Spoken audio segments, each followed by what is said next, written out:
Can we predict the month ahead for Aries? Aries October tarot reading, month ahead. Let's have a look. Right, you have to excuse me. I've got a night nurse hangover. If you want a month ahead reading, they're only 10 quid. Personalised. Go to the link on any of my socials or urbanwarlockkilling.com. Right, let's see what's coming up for Aries this October. Oh no. Nos. Right, okay, so it feels like you're starting to break away from some kind of toxic environment or person. So we start off with the King of Wands in the reverse. Wands fire action. Core cards can be an energy within ourselves, can be the energy of somebody else around us. Kings are masculine energy, queens are feminine energy. In tarot, we talk about energy, not gender. It can be a man, woman, somebody non-binary. It can be an environment or a collective.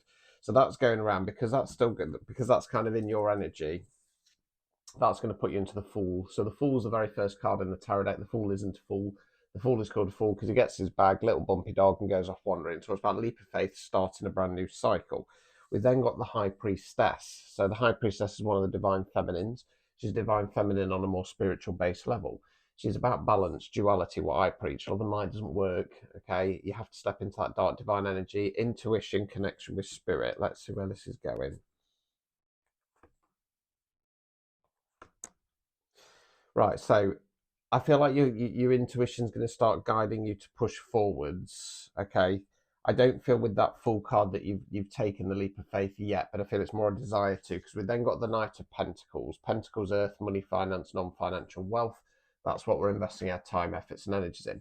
Now, Knights don't have the knowledge or experience of the Kings and the Queens, more so than the Pages, but they're more about forward motion. Now, this Knight's coming forward and offering the Pentacle, so it talks about a financial, energetic offer. I feel like this is you giving yourself the opportunity to start pushing forwards.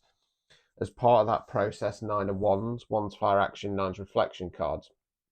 Call this guy the Wounded Warrior.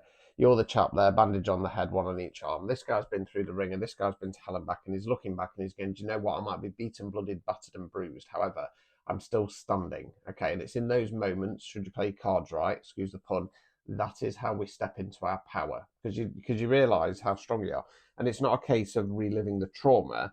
It's about kind of flick booking situations and going, got through that, that was hell, got through that, that was almost defeated me, etc., etc., and realizing how strong you actually are, right? Overall outcome card. Four of Swords. Swords are where we think word for you. So after this kind of period of reflection, you're going to have a bit of a downtime. You're going to have a bit of rest. Four of Swords talks about periods of rest and recuperation, and that can be simple things like putting in a regime where you're going to bed a bit earlier.